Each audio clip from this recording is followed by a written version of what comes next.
Welcome to New Stripe City, YouTube channel for diehard Bengal fans. I'm your host, Ace Boogie, and welcome to Q&Ace. As you guys know, I answer all you guys' questions that you leave in the comments. I also try to get you guys involved, but if you're new here, please feel free to hit that subscribe button. We truly appreciate it. We're trying to grow this channel to at least 15,000 subscribers. So if you do subscribe, about half of you guys aren't subscribed, that will enter you into a contest to get a jersey of your liking. That's right. I will get you any jersey that you want. All you have to do is subscribe and share this video on your social media and tag us on it on Twitter at New Stripe City. Please be sure to follow us on Twitter as well. I've got the link up here in the stream for you guys to come in. We got a lot to talk about. We had the Civil War this week. We had a lot of stuff going on. Happy Easter to everyone out there that's celebrating it. Appreciate that. And then also, we did some pretty cool things on my Twitch channel today where I essentially went on there and added Chase. And then I did another one where I added on Sewell. And then I did a third one where I added on Kyle Pitts. And it was very interesting, those results that we had. So the first one I put Chase on, and we went against the Ravens all three times. Same situation, same stipulations for all of them. Ended up trying to utilize the NFL draft profile and essentially their combine results to put together their ratings. I do this every year. It's nothing different. So I just made sure that I always try to get them closest to whatever comparison that they have for them. And then I also match up with the speed and all of that stuff. So I like to do that. I kind of essentially use whoever they're compared to. For Chase, it was Amari Cooper and I believe Torrey Holt. I use them. I find older ratings and stuff of them and utilize those. And then if it's someone like Trent Williams, I just make whatever, like if it's pass blocking, it'll probably be like 10 points less than Trent Williams or something like that. And so that's how I kind of do it in terms of that. And we were blown out in two games. So in the Jamar Chase game, we were blown out, I think 30-6. That one really got ugly. And then Jamar Chase didn't have any catches or anything in that game. The offense just was dead in that game. Second game was with Panay. Mixon was able to do something on the ground, but Joe Burrow still threw two touchdowns. Or no, he threw two interceptions, one pick six. They were coming back at the end, and then it just turned into a blowout of 20-6. But Mixon definitely started to get off. You saw him have a whole bunch of time because Sewell was playing guard, but that was a blowout too. So both of them were blowouts. And then when you put Kyle Pitts on the game, they ended up losing, but it was only, I think, 26-20. So it was super interesting, to say the least. But I got the link here for you guys to jump in the chat. Let's get it started. Let me know in the comments if you don't want to jump in, what you like to talk about. This is live. I'm about to tweet out the link real quick, so give me some time here. Just going to share this on Twitter. And hopefully we can get my man Steven in. I know Steven came in last time. Seems like we got somebody that already jumped in. So let me take a look here. We got my man Dave. So we're going to bring my man Dave in. We got Steven in again. He's back. So let me go ahead and pull in my man Dave. Dave, what's going on, brother? Hey, it's a great show, brother. Question for you. What do you think is going to happen with Gio? Is he going to be like a draft day kind of trade? And if so, what do you think the Bengals are asking for? That's a great question, bro. I'm not sure what they're actually going to do with Gio. I think it could be something where he is traded during the draft. It could be before. It could be after. I think right now what they're looking at is figuring out what they can do with him. I think you make a great point. A lot of people want a higher round pick for him. With him being a running back, I'm not so sure that we could get that. And of course, he also has a pretty high contract. So I think what they're looking for is a good trade partner, probably somewhere where Gio wants to play at if the decision is made that they want to move away from him. But with it being the Bengals, they could, for all we know, they could keep him, right? They could keep him this season. So if it were me, I probably would move on from Gio just simply because of the money. I love Gio. He's one of my favorite players. Like, that's my guy, especially ever since the minivan. But I don't think that it makes sense to keep him on this team when they just gave Samaje Perine an extension. They just extended Joe Mixon. And they haven't shown that they can use both of them the right way. It would be different if this was another system like, Cleveland, where they use both of their running backs the way that you probably should, or any of those other places. Even you talk about the Eagles when they had Sproles and all of those guys, they were able to utilize them. I don't think that they can do that here. The one thing that worries me, though, is if you trade him, he's your best pass blocking running back. So it's hard to say. If we were to trade him, though, and they did trade him during the draft, I would probably try to get a fourth rounder for him if you could.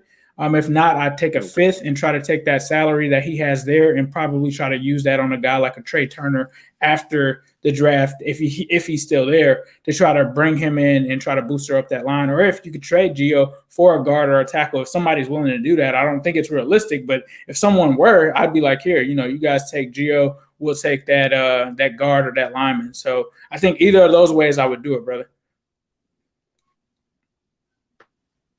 Perfect. Hey, thanks, man. Appreciate it. All right, appreciate it, Dave. So we'll go to our next caller in. We got my man Steven. What's up, Steven? Yo, what's up, man? Chilling, bro. Appreciate you representing Team Sewell. A lot of people were going crazy. My internet was really bad. So, I mean, I didn't get all the points I wanted to get out. So if you didn't get all of your points, just get out the points now that you wanted to, just that you didn't get to. All right, so the last point that I wanted, I didn't get the chance to do is the fact that having Sewell opens up our offense a lot more, and having him allows our because we're a very vertical offense, it allows our routes to develop a lot more. If he ends up being that great pass blocker, we're all like predicting him to be. So if he ends up being a great pass blocker, then he opens up the offense a lot more. We can do more of what Zac Taylor wants to do. We can run the ball better because it's, you said yourself, the division, we need to run the ball to be able to succeed in this division. And Penei Sewell is a great run blocker, so that would help in that area too. Open lanes and stuff for Joe Mixon. And it would let all the routes develop a lot longer, give Joey B more time to pick apart the defense and, find the holes in their coverages and stuff. So I think it would open up our offense a lot more and let us do what we want to do. No, I agree with you. I think it just depends. Like when I was watching that first game, routes weren't even able to get finished, like you just said. Like routes weren't even able to get developed. So we talk about bringing in Chase when we had a guy in John Ross, and by no means are we saying John Ross is anywhere near the talent of Jamar Chase, but we all know that he's fast, right? Yeah. He couldn't even finish his routes before someone was in Joe Burrow's face. And I think that you're making a great point there, Steven, is a lot of the routes weren't able to finish. Like I know some people talk about the receivers couldn't get separation, and that is a problem, right? We're not going to act like that hasn't been an issue, but it's not the total issue. Like some of the times, as soon as Joe hiked the ball, there were guys there before a guy could even finish a 5-yard out. So I definitely understand that, especially when you say, like, if they're having routes in this offense that are deep routes, 10 to 15 yards, and he has no time to actually get them and let them progress, then I think you're right. If you do have a guy like Penei Sewell, you at least give the routes the ability to finish. Now, if this is going to be a quick passing offense, then that's another thing, and maybe they can switch it to that. But I think one of the issues definitely was a lot of the routes weren't able to be finished, especially when I went back and watched the Chargers game. It was just frustrating to watch because there were like 2 to 3 guys in the backfield. And even on one play, I said this on Twitter, there was a handoff and Joe was getting hit like as he was handing the ball off. Just imagine how fast the handoff is. You take the snap, you turn the hand to a guy, and you're already getting hit. Like there's no way that someone could even have a chance to even throw a pass or anything like that in those circumstances. But I get it. Yeah. Anything else that you wanted to say? Not really. I just wanted to say thank you for letting me come on the show. That was, an honor to really be on there. It was great. So that's all I really want to say. And I just want to get that last point out there to people. So they, I just really wanted to get that out there. No, it's all good. We'll have a second one. So everyone stay tuned. We're going to have that one, I think, a week before the draft. And I really enjoyed it too. We had a lot of good points on there. There was a lot of stuff that was said, and I was just glad that we were able to do it. But Steven, peace out, bro. Appreciate you. All right, appreciate it. All right, we're going to bring on another guy here. My man Carson is backstage. We'll go ahead and bring him up. Carson, what's going on, bro? What is up, man? Just before anything, I hope you're having a great Easter Sunday. Yes, sir. It's a family day, and I appreciate that you're taking time out of your day to do this stuff. I really appreciate it, man. Yes, sir. Appreciate it. Where are you from, man? Lancaster, Ohio. Born and raised. Oh, nice. 740. Yes, sir. How did you become a Bengals fan? Well, my thing with football, because I always loved it. I was born OSU fan, Buckeyes, like, so I first paid attention to college football, and then once I hit around like the age of 9 or 10, um, then I started getting more involved with the NFL. It was really Super Bowl 50, Peyton Manning. He was like, that game is what kickstarted my addiction to football. Not a bad And start. oh yeah, dude, I will stand by this. Peyton Manning, one of the greatest quarterbacks of all time. No one will ever be able to debate that. And Facts. that's that. Yeah. And actually, fun fact: Steven and I, we used to go to the same school, and we keep in touch every once in a while. So, yeah. I DM'd you on. I've DM'd you on Instagram a few times. Just to say thank you. I don't know. Oh, okay. I have seen that. Yeah, Yeah. appreciate it, bro. Because I really appreciate what you do, and I think a lot of people here do. Thanks, bro. I truly appreciate that. Yeah, man. Because the saying is, it takes is one bad day to like from the Dark Knight, Batman. All it takes is one bad day to see somebody like just fall.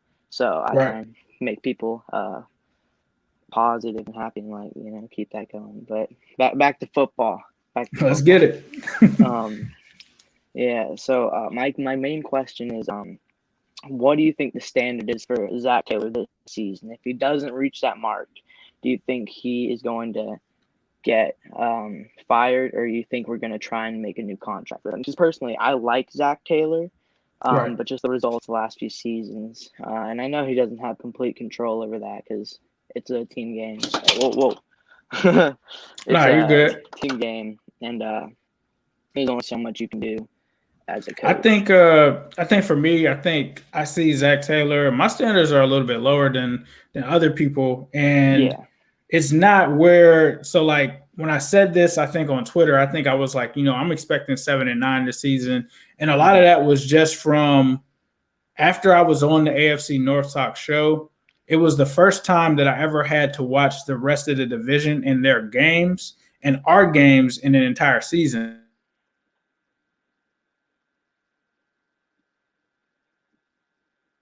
I was super high on the Bengals, right? So even from like a roster standpoint, I thought that we were better than some of the other teams in the division and everything. Oh, yes. And then like once I watched the games and I saw their games and I saw our games, and I'm like, man, like the coaching staffs are better.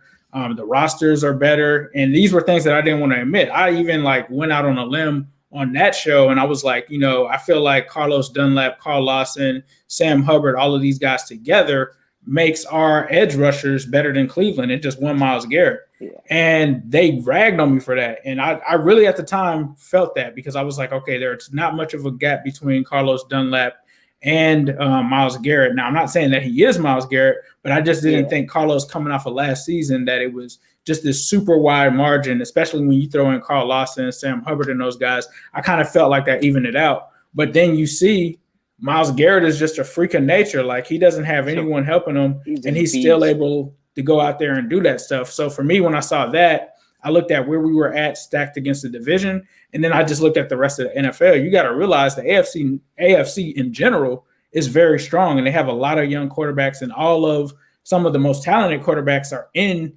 our conference, unfortunately. And then you also have Trevor Lawrence, who's coming this season. And so there aren't really any slouches in the AFC. So before I would always jump out and say 9-7, and obviously we have 17 games now, but I'm looking at it from a realistic standpoint.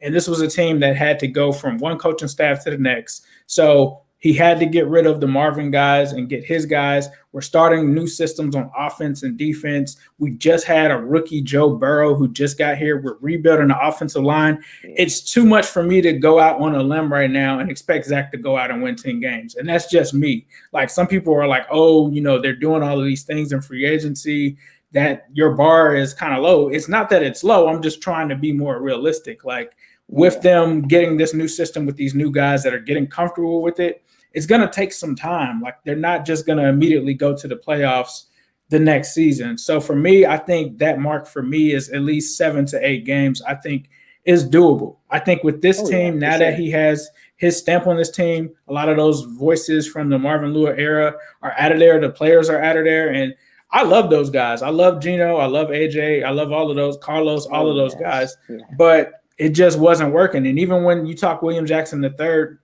he didn't seem too fond of that. And I think what you have to do is take those guys out of the locker room that might not believe or buy into Zac and bring in more guys that do buy into Zac. That doesn't mean that Zac is this genius or anything, but it just makes the whole locker room play better when you're more so worried about winning games versus proving a point against the coaching staff, or vice versa. The coaching staff proving a point against some of the key players. And that drama just is not needed. Not saying that AJ or any of those guys caused drama per se, but there was always headlines and stuff that we had never seen in Cincinnati before. Now, we've seen it back in like the 90s, early 2000s, but it was just really getting kind of ugly. And I think now we're just getting back to football. So I think if he can get 7 to 8 wins, I think that that's doable. And if he doesn't get that, I think that you do have to move on from this coaching staff, because this has shown that we've got Joe Burrow. All we have to get is the right person and the right leader in there that may be respected. If Zac Taylor isn't respected after the season, that's not to say he can't be. But once they do that, I think that they can move on, and in the next season take the real step to go to the playoffs, because I think we're still about a season away. So if we go out again and we're winning 2 and 3 games with this much talent on the team, he's not it. He's not it. So we'll have to see how that plays out, but that will answer your question, bro. Thank you. And I do have one more. This isn't as big of a question, but we all saw some flashes this season of Sam Hubbard making good plays. Right. And with Trey Hendrickson coming in this year, Trey Hendrickson is going to have to try and be a 3-down end, right? He's going to have to try and play majority of the reps. And with Sam Hubbard most likely on the other side, we saw great flashes, like what he did against the Houston Texans, and how he was causing pressure almost every play on Deshaun Watson when he was in there. Again, it's the Texans. They don't have the best line, especially since Laramie Tunsil went down in that game, and he didn't return. But do you think that we'll be able to advance our pressure this season with DJ Reader coming back, adding Ogunjobi? Ogunjobi, yep. And then you have Sam Hubbard, Trey Hendrickson, and then you also have you got Khalid Kareem in there. You got a bunch of guys. Yeah. And then the quarterback I would from, say Pittsburgh, Mike Hilton. Mike Hilton as far as the blitz. Yes. Yeah, I think this crew. I think the bar is set very low. Like, there's a lot of people criticizing. Very underrated. Yeah, they're very underrated. I think there's a lot of people criticizing the signings that they made. And all I say is to just take a step back and realize they only had 17 sacks last season. So if you go in and let's just say, not saying that I want this, but if they get 20 sacks, that's already better than last season. So I think that's what people have to take into account. But the trenches are very important, and we'll have to see what they do with Larry Ogunjobi. We have to see if Sam Hubbard can take that step into being a double-digit sack guy. We'll have to see. I think that he can do that. Some people might not believe that he can. I think that he can, but it's going to have to be a group effort. I think it's going to have to be a pass rush by committee. Even with Hendrickson, you talk about the sacks. Some people don't believe that they were real sacks. To me, 13.5 sacks is 13.5 sacks. I understand that they weren't as valuable as the other ones. But at the end of the day, if the guy has shown a propensity to kind of get there, he can get there. And the reality is, my guy Carl Lawson had 5.5 sacks, and that's not all on him. But let's just say Hendrickson goes out there and gets 8 sacks. Is that not? Do you consider that an upgrade? So it really is. Depends on how you look at it. But I do think that those guys, especially when you get a healthy DJ Reader, especially when you get a Larry Ogunjobi that has shown that he can rush from the inside, you get a Sam Hubbard, you get a Khalid Kareem who really flashed a lot. If you guys go back and watch him on film, Khalid Kareem was coming very close to the quarterback on a lot of plays. And I'm not just saying that because I had him on the show, but I even went back and in that Chargers game, you can see where he's almost getting the guy. And I talk to him off of the show all the time. And I'm like, bro, you almost got someone there. And of course he knows because he's the player, right? And he's like, you know, I'm gonna get one soon. And I think his first one, he told me, he was just like, I'm gonna speak it into existence. That was the first game that he got a sack. So I think a lot of people are sleeping on him too, because he had a lot of opportunities where he almost got Lamar Jackson. I think there was one where he got Phillip Rivers. There were a bunch of times where he could have come down with sacks, and with him being a rookie and learning speed, I think that he's another guy that can take a step as well. So I think that this D line it's struggled for a while now, right? Are they going to come out and get 50 sacks? No, but I think if they can get 25 to 30, I think that's a vast improvement, and they can continue to build on that going into the season after this one. Now, they could possibly get an edge rusher in the draft. I just don't think that there's a guy personally for me in the draft that you're going to get, and he's going to automatically come in, walk in, and get 8.5 to 10 sacks like a Carl Lawson or Carlos Dunlap their rookie year. I just don't see that happening. But I do think the moves that they made, depending on how these guys play in this system, I think that it will show dividends, and they will be better than they were last season. Not saying that Hendrickson is better than Carl Lawson. They're two completely different type of guys, but I don't think that they're going to be bad. It's better that they actually tried to go out and get these guys and address the trenches rather than not doing anything at all. Yeah. I agree with that. And thank you for having me on the show, man. I really appreciate it. Appreciate you, Carson. Because, oh man, Steven was actually the one who brought me to your channel and stuff, and I've loved every second of it since. So, I appreciate it, bro. Yeah, appreciate that. Can we get a Houday before you get out of here, Carson? Oh, yeah. Hey, Houday, this season, we're winning at least 8 to 9 games. I'm calling it with the new 17-game season. Houday, all day, every day, and especially on Sunday. Appreciate that, brother. Mm-hmm. All right. Shout out to my man Carson. We're bringing in my guy A-Mac. A-Mac, what's going on, bro? What it do, baby? What's cracking, man? Hey, what's up, Houday Nation, man? What's up, Ace? Thanks for having me on once again, man. You already know. Houday all day, every day. You know how I go, especially on what is this? I think it's a Sunday. Sunday. Right? Yes, Easter sir. Sunday. You already know, man. What's cracking, man? I've been sitting here, man. I was wondering, I've been loving the stuff that you was doing, man. That Civil War joint was live, man. I ain't gonna front. I ain't never been that excited to watch some Bengals content since Joe Burrow's debut, bro. Like that's we was in there. It was dope, man. That was some epic proportion stuff. I can't wait for part 2. I was hoping to be part of it. I don't know. I think I got some health stuff going on, so I don't know if I'll actually be able to participate. Given the timeline, you say you want to do it like a week before the draft, so yeah, it's dicey in there. Yeah, we're trying to do it a week before the draft. So are you guys going more of the like the content creator style still, or is it going more like fan? It's gonna be a mix of both, bro. We're gonna have. All I'm gonna say is there might be a former coach on there. Ooh. Might be another former Bengals player on there. There was a Bengals player that wanted to be on Team Sewell. That you guys all know he was wanting to be on Team Sewell. What, a current Bengals player or a former Bengals player? Former. One thing I say is we're not gonna put any current. Obviously they can't. We're not gonna do that. They can't do that. But I thought that somebody felt so enticed in their heart to even come out and say it like that. I'm like, oh, okay, that's interesting. You know, it just for a little hint. You know, what type of hue of person is this coach that's supposed to be coming on? Like, what would you say? Like, would you say they're a cool hued person, maybe a hot tinted person? I don't know. I feel like I know what you're talking about. I think they're kind of laid back a little bit. We'll see. Laid back. Okay.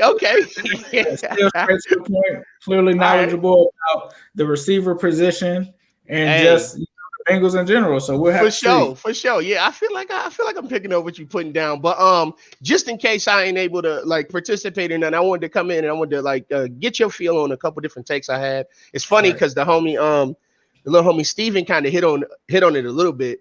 But I was saying if one of these things that I don't know, if Joe Burrow is the quarterback that we believe him to be, right? The number one marker of great quarterbacks is that they're able to take average receivers and make them look great. Yes. You know what I mean? So if you really believe in Joe Burrow, like you say you believe in Joe Burrow, wouldn't you want to give him the time to be able to do that? Because the proof should be if he I'm not saying that no quarterback needs weapons, right? If we see what happens, even Aaron Rodgers, you're going to need some elite talent. Right. But I also think people be sleeping on T. Higgins. From what we saw last year, I'm like, yo, half his year, he almost hit 1,000 yards. Half his year, he was catching balls from Ryan Finley and what's the other dude's name? I don't know. Exactly. Like Brandon Allen. What's going on? Also, a little side note here. I honestly think this is my personal opinion. If we are going to have backups, right? who ain't gonna win us games. Because let's be honest, nobody looks at these quarterbacks and say, yo, they gonna win us games. Although I need to quit throwing salt on Finley name because that's still the GOAT right there. I'm still team Finley juice after that Steelers performance. But anyways, at least entertain me, man. Why you gotta let Jake Dolegala go? The man who threw a ball out of Wembley Stadium. He threw a ball to the moon, man. How you gonna let that man go? If I'm gonna lose, at least give me somebody who's gonna entertain me. Because we watch it to be entertained. It's the ultimate goal. We want to see our team win, obviously, yeah. But at the very least, entertain me. Don't give me a guy. Don't give me check down. You know what I mean? Captain check down over here. Give me some dude who gonna give me at least a slugger's chance, who might be able to just throw the ball 80 yards from the 20-yard line and get us a touchdown. You know what I mean? So that's a little quip that I had there. I hated to see him go, but a few comments, man. Like I said, I think that the Sewell pick it has a chance, like he was saying, it fixes more than just passing game, right? When you sit here, like you said, Joe Mixon's getting tackled. What was it, like a year or two ago? Even before the line dilapidated to the sorry state that we saw last year, it had been sucking since 2016. Let's not get that wrong. Since 2016, this line has been awful. And it only even looked halfway decent because Andy Dalton knew to get the ball out of his hand every 1 second. You know what I mean? Every curl, they ran curls 90% of the routes. Like it was AJ Green coming to catch a contested curl. That's how you know it's bad. Like even the defense knew. Like half the time they like, I don't need to play off. I'm gonna play up, press up, and wait for you to throw the curl route because that's what you're gonna do because you got to get the ball out of your hand in 2 seconds. So when you sit here, if you actually look at how bad the offensive line has been for so long, I don't see how you can think to do anything but fix it. And then the minimal efforts that they've been putting forward. Like, come on, man. Xavier Su'a-Filo, no disrespect to this man. Like, I'm not trying to say, you do what you do at a great level, good enough to play in the NFL. But he ain't moving the needle, man. He's not like he might be able to hold the ship steady. And if you believe in Joe Burrow, the thing that you need, should believe in. Right. That's what I'm saying. Believe in. Like, he doesn't need the best receiver in the world. It's nice. It's a luxury. I would like for him to have it, but at the same time, it's a mandate that you have time. I can't be getting sacked in the backfield, handing the ball off to a man. Joe Mixon never has been able to see his full potential. What was it? It was either last year or year before. His average the contact was 2 yards behind the line of scrimmage. What? So that means that you look at his average. If you put his yards per carry, which was like 3 to 4 yards per carry, you got to throw on 2 extra yards because he had to fight contact. Yeah, to fight just to get that. So you mean to tell me now this guy, this piece right here, has the potential to fix that? And if, say, Lord forbid, if something else happens to Joe Burrow, right, or if he ain't able to come back, or if he needs a little bit more time, or anything like that, this piece fixes that because the wide receiver, while it's nice, it's a dependent piece. It's dependent on your quarterback. You can have the greatest. Sorry about that. This was background. They playing with bubbles and stuff. Hold up. Good. He crying if we don't get Penei Sewell. That's what he's crying about. Oh yeah. I got company coming over and stuff, man. I thought I was gonna be a whale earlier. But anyways, I'm gonna try to wrap it up. But the points that I'm making, that's the main point that I was making there. We saw what happens when you have an elite receiver and a quarterback who don't have enough time to get the ball to him. We saw that a lot with Dalton and AJ Green. Like towards when we lost those pieces on our offensive line, there's only so much AJ Green can do. You know what I mean? There's only so much that he can do. At the end of the day, he has to be able to catch the ball from Dalton. And if Dalton can't throw that ball to him or ain't got the time to, or has to throw it every 3 seconds, then you just got a highly paid paperweight sitting there. But I just got a whole bunch of company, man. I'm gonna let you get out of here. Thanks again for having me on the show. I just want to throw it out again there. Who Dey all day, every day. Love what especially you do on Sunday. Appreciate it. Especially on Sunday, man. Talk to you later. All right, brother. Appreciate it. So A-Mac hit on some great points there. I just want to say one thing. I see some people talking in the comments. I think Team Chase brought it. I think most people would say that they won that debate. I'm not here to go against that or anything or make up any excuses or anything for it. I think that my team, we did the best given the circumstances that there were, and I don't like feel like I brought the wrong guys on. But I know that a lot of people have said, hey, you guys didn't really push back on stuff. Me personally, the reason that I didn't do that was because I really wanted to I didn't want to make this about really me and Zim, right? Because you guys hear us debate about this all the time. I really wanted to give other people the chance to really do that. And I think that those guys did a good job. Obviously, we had some technical difficulties, but Team Chase brought it. You can't take anything away from them.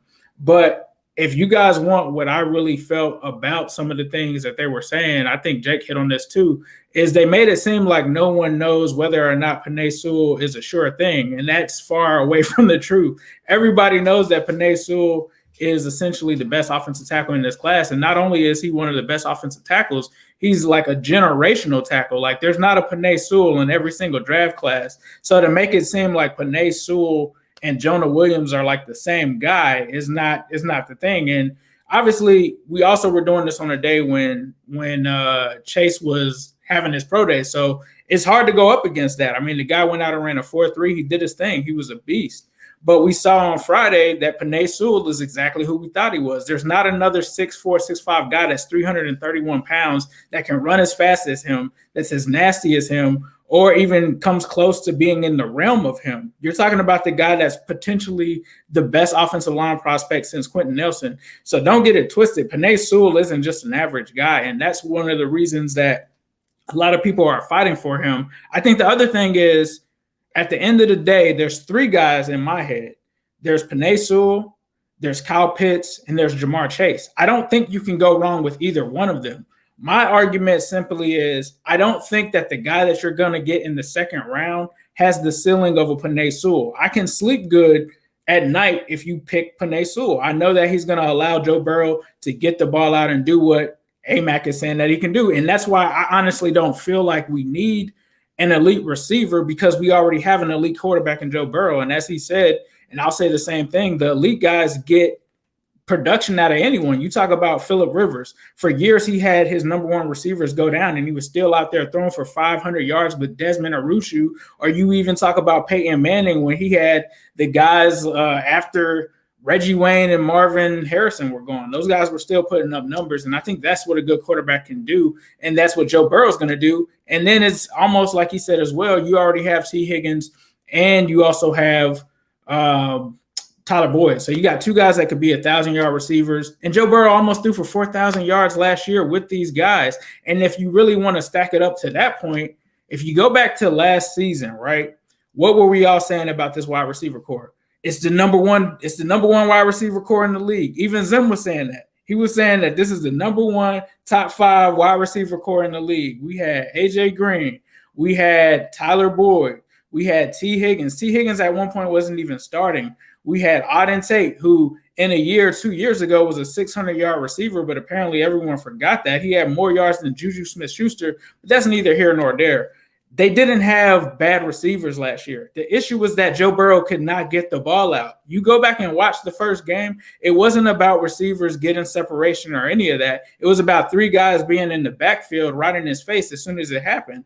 And I think we all kind of chalked it up to, okay, John Ross. Did John Ross not get separation? That's what John Ross does. They got upset with Ross because he dropped balls and decided not to put him in there. But if you go back and watch the first game, John Ross made a clutch catch at the end of the game, and AJ Green almost makes the game to win that game. So it's not a receiver problem for me, and I'm not against Chase.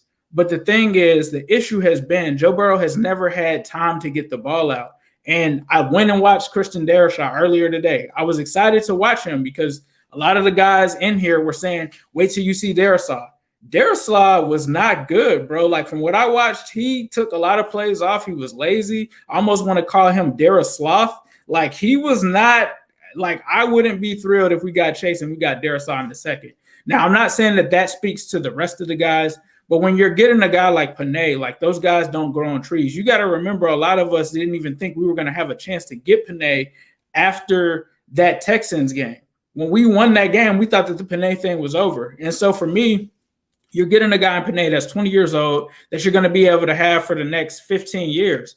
As soon as Jamar Chase turns 30, it's pretty much over. But Penei could probably play until he's 35, 36. So that's the only difference for me. And then next year, you're not talking about offensive line. We've been talking about offensive line since 2016. And yes, we have been talking about getting a speed receiver since then, but this is the NFL. You can get a speed receiver as a Tyreek Hill or any of these guys. I mean, we just saw it last season with T. Higgins, Chase Claypool, all of these guys. Like, You can get a good receiver in the second round. I'm not so sure you can get an elite tackle in the second round, and that was always my argument for it. But I'm not against Chase. And I think another thing that came up, and I'm going to get to some of the other guys, was that the skill players are like, Ace, you're jumping from Panay to Pitts. It's always been Panay for Pitts or Pitts. If you guys have watched me, that's always been my preference. It's either if you're not going to take Panay or if Panay's not there, and this is when I was thinking Panay wasn't going to be there, I was jumping on the Kyle Pitts train. And this is why. It's not just because it still is the same issue, right? You still are not addressing the offensive line. But here is the difference between Kyle Pitts and Jamar Chase. He plays tight end.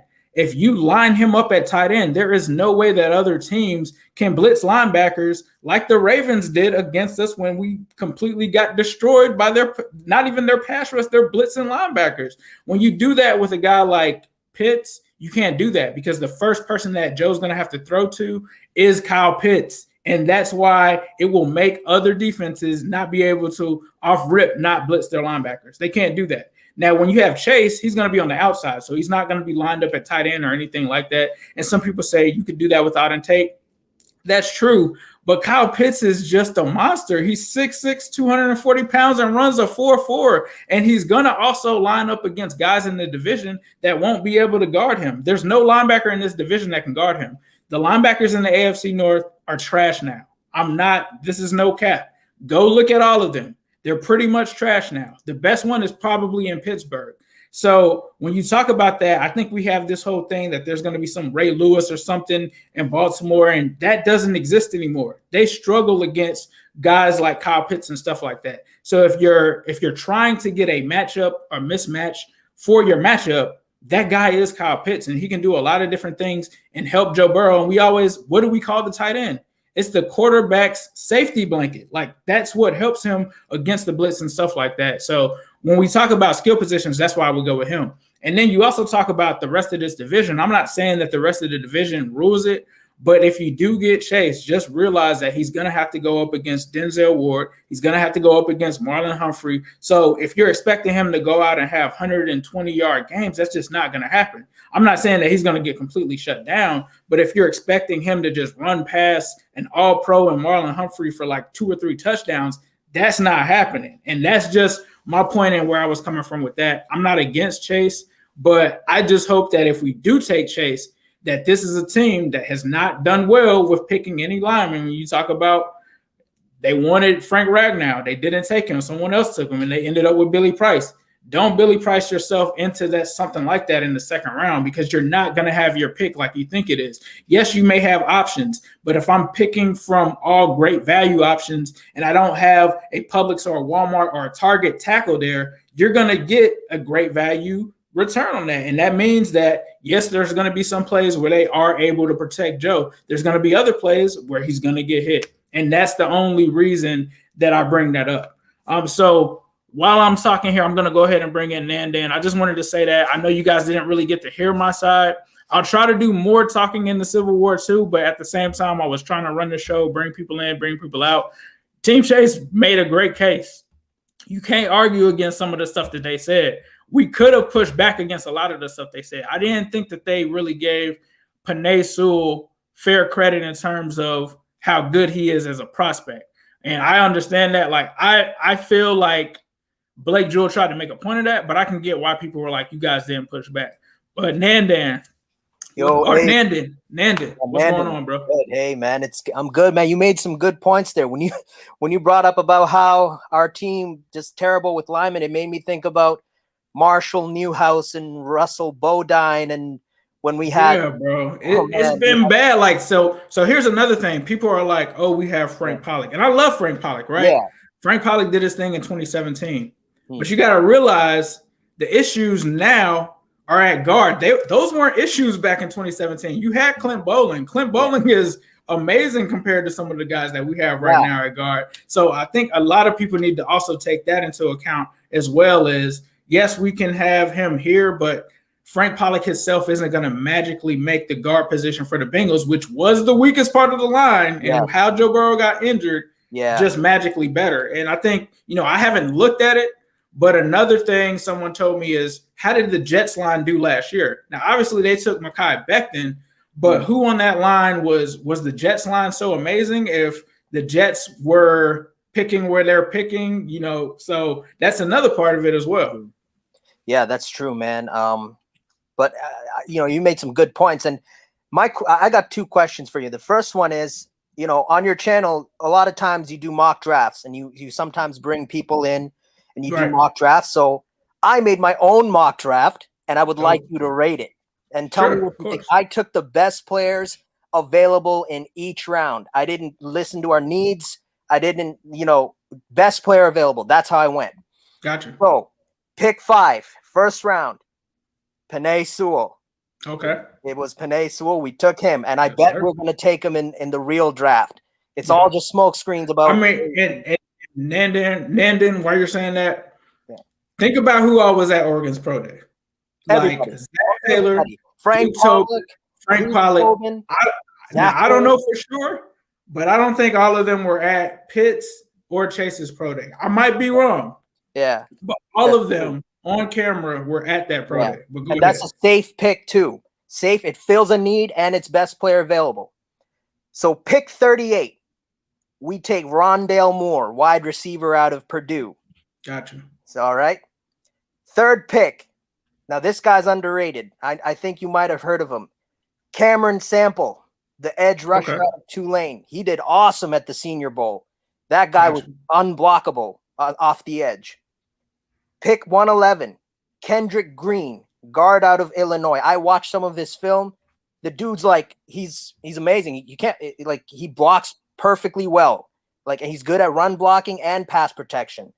Right. So I had to pick him there. 149, we took Bobby Brown III, a defensive tackle out of Texas A&M. Okay. All right. Now, number 190, I like this pick a lot. Even though we don't need this position, I liked him at number 190. Trill Williams, the cornerback out of Syracuse. That guy not only is a ball hawk, he hits hard. He's amazing at tackling, and he's great at coverage. So you're getting a steal in the 6th round. Pick number 202, Ernest Johnson, linebacker out of South Carolina, special teams guy. He's going to be special teams. And pick 235, Jalen Darden out of North Texas, wide receiver. I've been hearing about Darden. Yeah. So we got 2 receivers. We got Rondale Moore. We got Jalen Darden.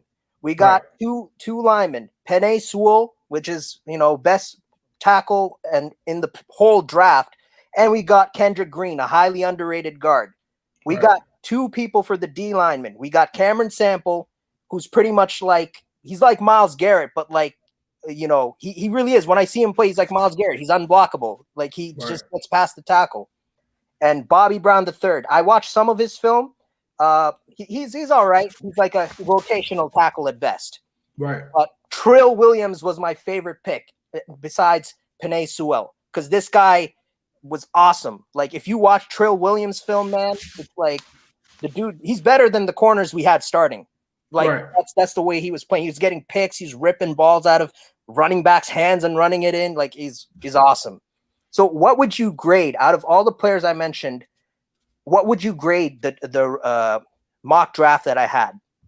Well, it's funny because you said that it was just best player available, but I think you still hit on some needs there. You talk about Penei Sewell, offensive line, obviously that's a need, and it hits both spectrums, whether you want him to be at tackle or you want him to be at guard. It fits both. And I think you also hit it on the head too. Even though corner is super deep, you still don't have a number 1 guy. Now, I'm not saying that Trill Williams is that guy, but you're still adding a guy that can get turnovers, which I think is something that they want to do. They really want to get guys that can get interceptions and give the ball back to the offense. You also mentioned a linebacker in there. I like that. You also mentioned the edge rusher. You mentioned the defensive tackle. So these are all needs I think that we have. I'm not going to lie to you. I still have to dig in the crate on a lot of the prospects so far. I've done some film watching on most of them. I'm still working on the prime to kind of figure out which guys will be targets that the Bengals are looking at. But from what I heard, it seemed like a decent draft. Now, I know people are probably going to say Chase isn't Rondale Moore, But I think that you need to couple in how good of a prospect Panay is with Rondale Moore, which is a guy that could have been is amazing, man. Exactly. He is amazing. He's like Steve Smith. Remember Steve Smith? Oh man, he's like Steve Smith from back in the day. Yes, sir. Exactly. He's just like Steve Smith. He's physical. I've heard a lot of people like Rondale Moore though. Like I'm not like when you get outside of when I get on AFC North Talk and stuff like that, a lot of people do love Rondale Moore. But to me, I would probably I would say a B just because I'm not familiar with every single guy, but I love the positions that you attacked in that draft. And it doesn't seem like you reached for anyone in any of those picks. The only thing that I would say is the tight end position scares me with how the Bengals look at it and how some of our fans look at it. Because when you look at it, and I love CJ Uzomah. You guys know I don't like Drew Sample like that. You guys know I don't like him like that. It's not that I hate him. It's that if you expect him to be a number one tight end, I'm not buying that. That's what I say. He's a good complimentary tight end. I think that he's a good tight end too to have. I don't think that he's a guy that's going to make defenses adjust their defense for him. Like they're not going to be like, okay, let's worry about Drew Sample. I'm not trying to hate on him or anything. Yeah, totally. But I remember your reaction video to when we drafted him. That was hilarious. You're like, who? Honestly, it wasn't just like that with him. I was like that with Tyler Kroft.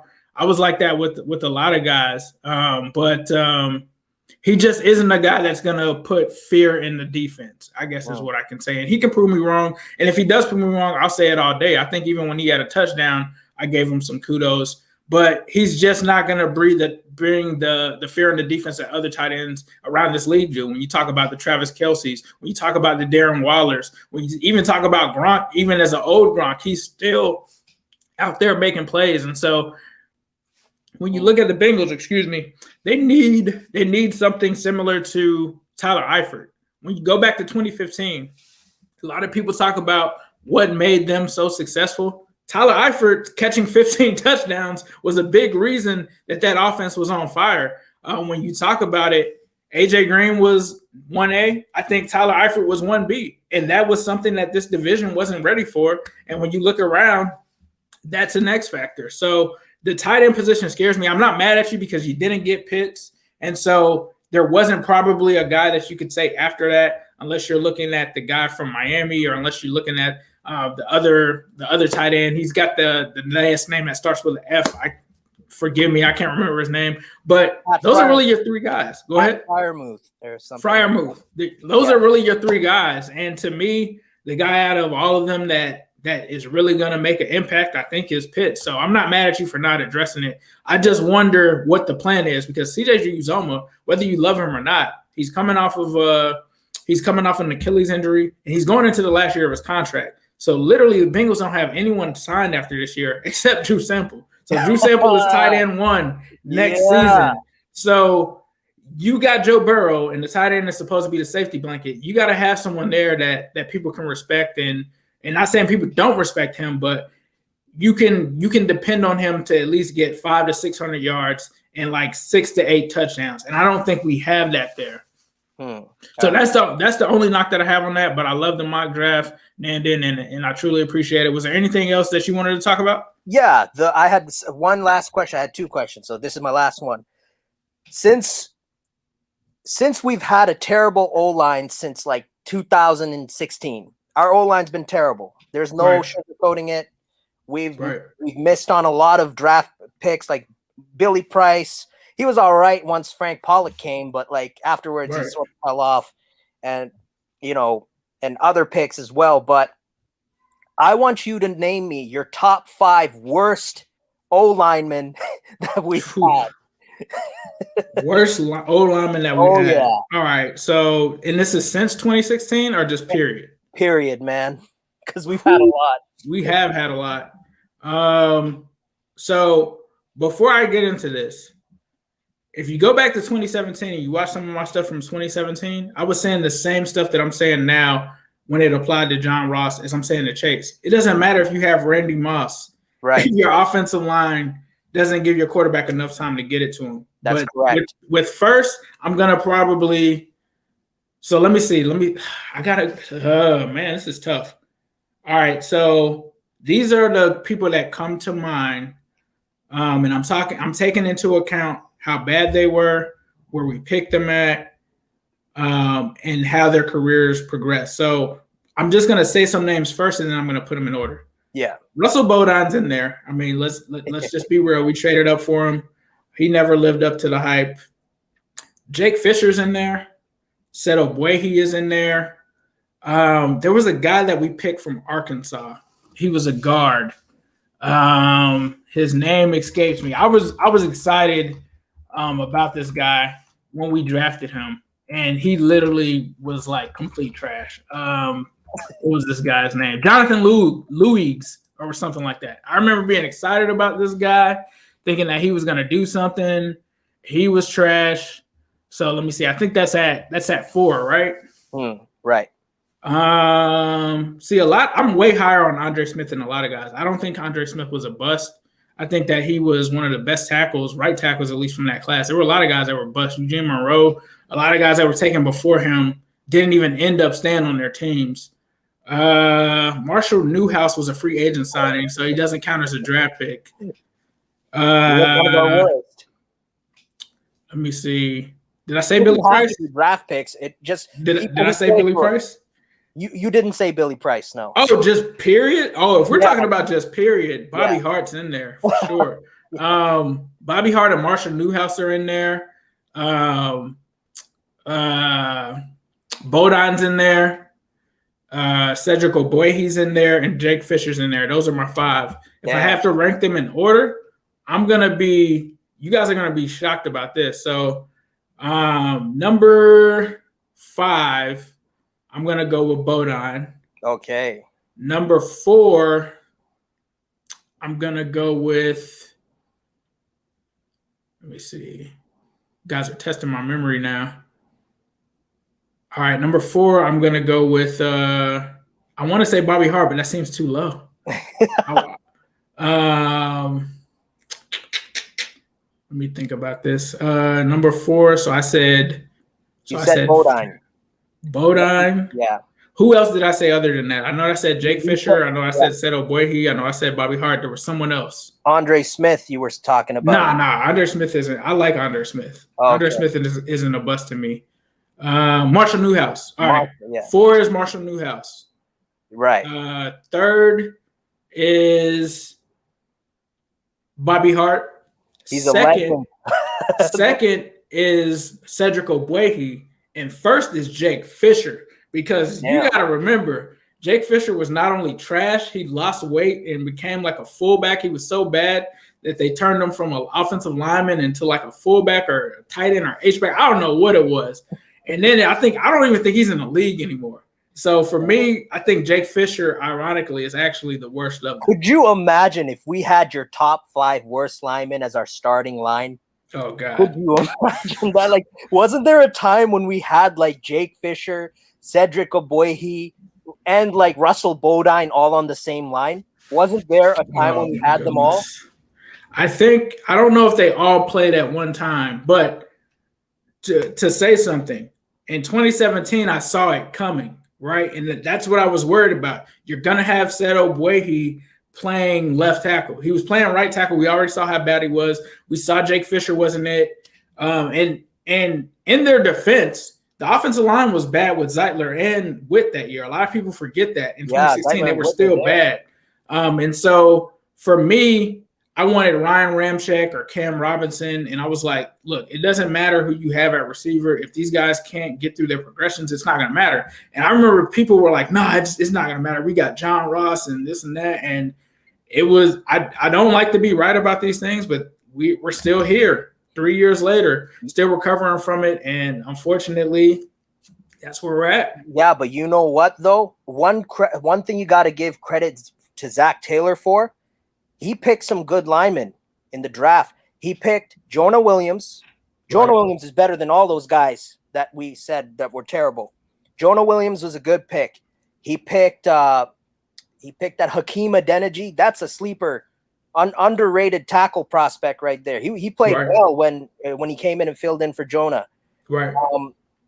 And so he only had 2 picks, but those 2 picks alone were. This is my only concern about Jonah. He's had 2 season injuries, 2 years in a row. Yeah. 2 years in a row. He's miles better than those guys. Yeah. But he did have some issues where he struggled. I'm not going to get on him too much because when I watched the first season, Joey Bosa got to him on some plays. But, I mean, it's Joey Bosa. He's going to get to everybody. But the only issue with Jonah is I just want him to get through one season, just a full season. And that's what's concerning me is he can be the greatest guy in the world, and that's what Bengals fans aren't thinking of as well. They're just like, oh, we just got to fix the right guard, and that's it. We can just put Panay there.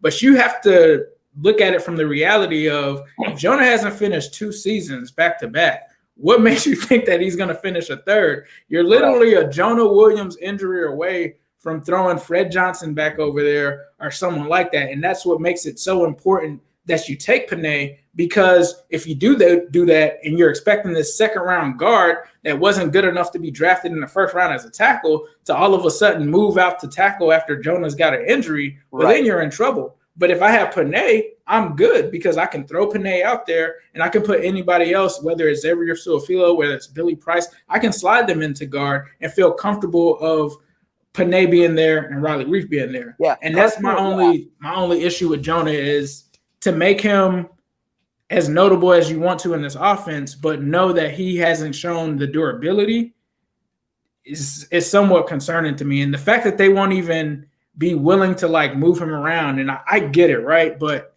I think it's a no-brainer that if you have Panay, it's almost a crime to play him at guard. Why would you want to play Panay Sewell at guard? Exactly. Like no one in the NFL would really do that. Like anybody else would be like natural position at tackle. Like why shift him to guard and then expect him to like perform well? He's gonna play better at his natural position. Like play him at his natural position. Right. If you only have Riley Reef here for a year, if the thing is you want to keep Jonah somewhere consistently and you only have Riley Reef here for a year, make Riley Reef play guard. Don't make Panay Sewell play guard. That doesn't make any sense. We still got Quentin Spain though. We still have Quentin Spain. That's true. But if the Bengals just went out and signed Quentin Spain for $1 million for 1 year, that means nobody else wanted Quentin Spain either. And that's some of our fans. They talk about that with Xavier Su'a-Filo too, right? Right. Xavier Su'a-Filo is like a career backup. Look at his Wikipedia. Everywhere he was at, Quentin Spain beat him out somewhere, and they cut him because of that. Like, you don't want to have career backups starting all the time. Now, if you can go to and pivot to Xavier Su'a-Filo, that's perfect. That's depth. That's what he's done his entire career. But a guy that's been a career backup has been that way for a reason. There was a reason why 3 other teams didn't keep him. And I'm not trying to rag on him or say that the guy doesn't have potential. But when you're going to throw him in there against a Malik Jackson or against a Stephon Tuitt and he gets ate up, what did you expect? You threw in a backup lineman guy in there. So yeah, and Fred Johnson and Hakeem Adeniji played well at tackle. Like Fred Johnson was great at right tackle. There was one game, I think he was at guard. He was like, it was one position. He was horrible at whatever it was they put him at. Yeah, guard was terrible, but he should stay at right tackle. Like Fred Johnson proved he's a great right tackle. Right. Like, and even Hakeem Adeniji played well at left tackle. Yeah, I think Adeniji was pretty good. Yeah, he was a great pick in round 6 too. Like Zac Taylor's been hitting on the lineman. Like he's been picking the right lineman. If he gets Sewell, that's only going to solidify his, eye for lineman. Let me ask you this. You said that he hit on Jonah Williams. Yes. Is Jonah Williams where you expected him to be at? Like after you've seen what Tristan Wirfs has done, after you've seen what Jedrick Wills has done, after you've seen what pretty much all the linemen from this last draft did, you think he's there? No, he's not. No, because he hasn't. He could have been there if he played more. You'd have a bigger body of work. Like he only played 10 games out of like 32 games. Right. He's not, like when he plays well. He plays well. But see, for me, I think like when I thought about Jonah Williams, I didn't imagine that he would even be there at 11. And I felt like he was by far the number 1 lineman in that draft. To me, he hasn't played to that potential where when he's on the field, I'm not worried about Joe Burrow at all. And that's I'm not saying that he's bad. He's been okay. But I think when the guy came on last week and he was like, he hasn't played to where he was picked at. I do tend to agree with that just because of the durability concerns. And when he's been in there, it hasn't just been that he's completely X'd out a guy. But, you know, looking at his athletic profile, I could see why he could have some limitations. But if he stays healthy, he is a fine player. But the only thing is, it's getting into I don't want to wish the Tyler Eifert thing on him, but Tyler Eifert was amazing, right? And I think he was even at a higher level than Jonah Williams has played thus far in the league, right? But when he couldn't stay healthy, it didn't matter because it was just like, oh, there goes Eifert again. And I just hope that that's not and I'm going to knock on some wood here because I don't want that to happen to Jonah at all. But that's my only concerns with him. And then when I look around and see these guys like Wirfs and Wills and what they're doing, I didn't realize, like, I knew that they were good. And I'm not starting to say that Madden is the end-all be-all, even though we got Ocho Cinco as the ratings adjuster. But I did not expect to turn on Madden and see these guys rated as like 89, 81. And Mekhi Becton, too, is another good one. He was like 81. And I'm like, man, we need Jonah to at least be hitting 80. What's going on? Now, it could just be that Madden's hating on us. Yes. But it's like, man, I would just expect him, especially being the first lineman taken in that year, to just be at least at that range. Now, I'm not saying he's bad or anything like that. But he's definitely not bad. He played well. When he played well. He was like a 75 or 76 on PFF. That's not bad. That's decent.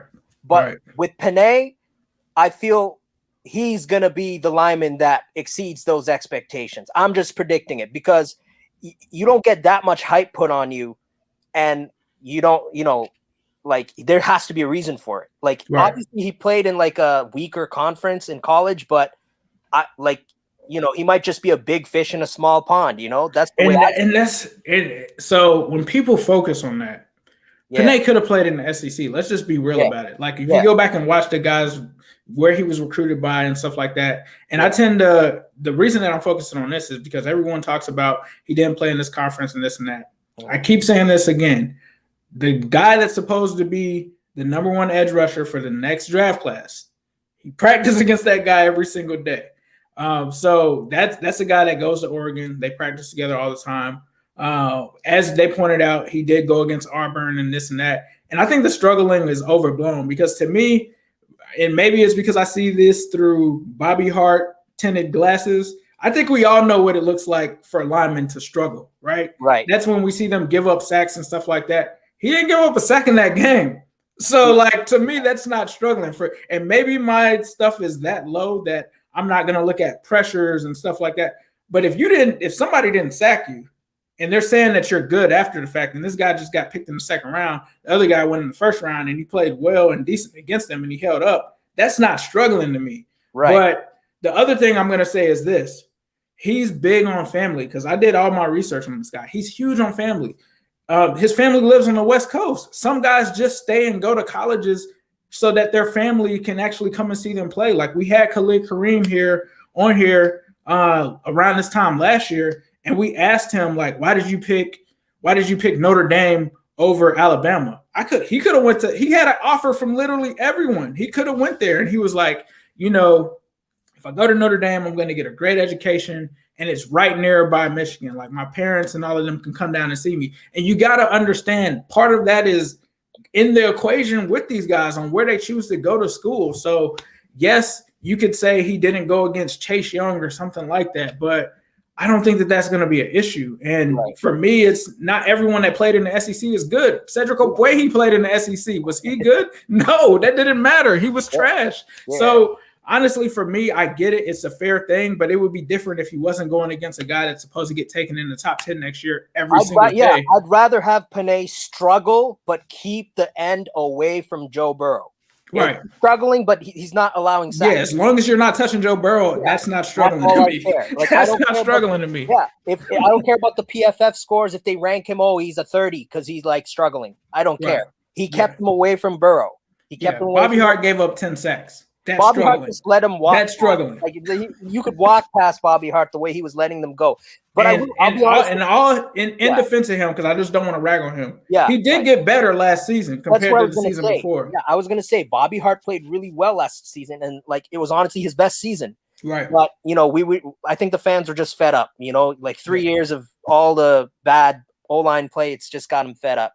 And nobody talks about Michael Jordan. Nobody says anything about Michael Jordan. So but he's the one that needs to be replaced on the line. This is what I'll say about Michael Jordan. When I remember us getting Michael Jordan, every single draft profile, and I hope that it's still out there. If you read it, it said that this guy, he had the physical tools, like Steven said, but he was a raw prospect. There was no reason for him to get thrown in that early. So when he got thrown in, I was kind of shaking my head like he's not ready yet.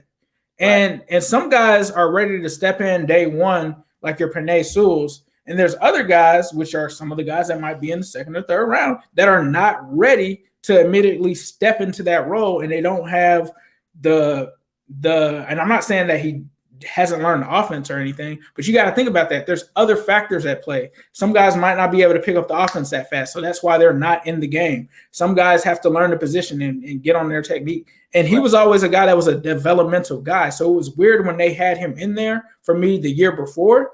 And if you watched, and that's the crazy thing, I was saying that on the Orange is the New Black podcast. I was like, Michael Jordan is not ready. They need to get Larry Warford. Michael Jordan is not going to be ready to step into that position. And that's not going to, like, having him, which this was when they were reporting they were so high on him. I was like, having him is not going to keep me from trying to bring in a Larry Warford or anything like that. Now, I know that Larry Warford opted out, but I had like a huge rant. I can't remember which episode it was. I remember watching it. You were talking about it. I was like, Michael Jordan isn't ready yet. So I don't tend to be as harsh on him because that's who Michael Jordan was. He wasn't ready yet. He needed to develop. He needed to learn some things. He had great measurables because he's like 6'8", 300 and some odd pounds, but he's still learning. And so to throw him into a situation like that simply because Jim Turner just liked him and that he did everything that he asked of him was just kind of wild to me, like personally. So Jim Turner was like shuffling linemen throughout the season, man. Like he was like putting Quentin Spain at tackle, and you had like Fred Johnson at guard, and you had Michael Jordan he wasn't ready to start, and that injury to Joe Burrow happened because Michael Jordan got overpowered.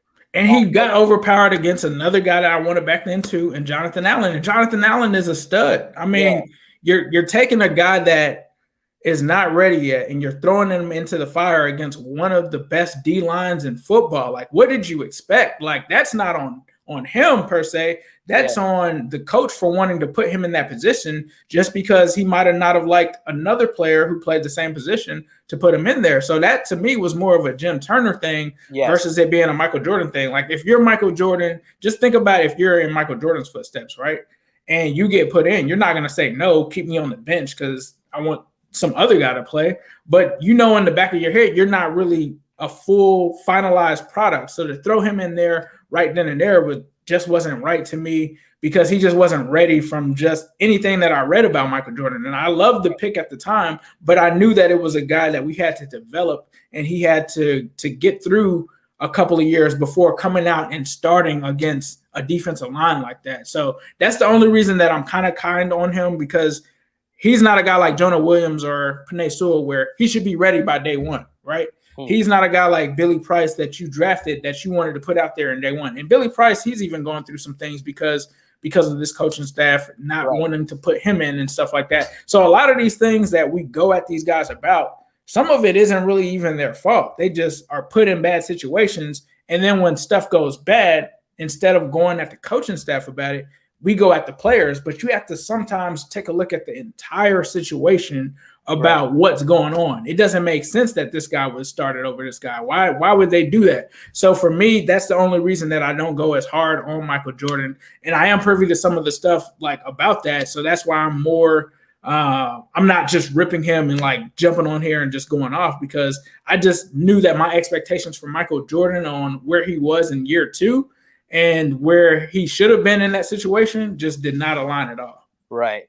Well, I hope that, Frank Pollock, changes that, because he was very good at developing O linemen. So, right. We'll have to see. Man. Thank you for having me on the show. I really appreciate it, man. And, whatever happens, I hope that, it works out. And Let's see, man. I'm Yeah, excited. we'll see. Whichever way they go, it will be fine. We'll be fine. Whether it's Chase, whether it's whoever. The only thing that we want to see is Joe Burrow throw from a clean pocket. Whether that's from Panay Sewell, whether it's from a guy that they pick in the second round, maybe it's a guy that they trade for. That's all that I want to see. But Nandon, thank you for joining me. I appreciate it, bro. Thank you, man. Who day? Who day? All right. Well, this is going to wrap up this episode of Q&Ace. Thank you guys for listening. Please hit that like button. Please subscribe. I truly appreciate that. And as usual, I will leave you guys with a who day all day, every day, and especially on Sunday.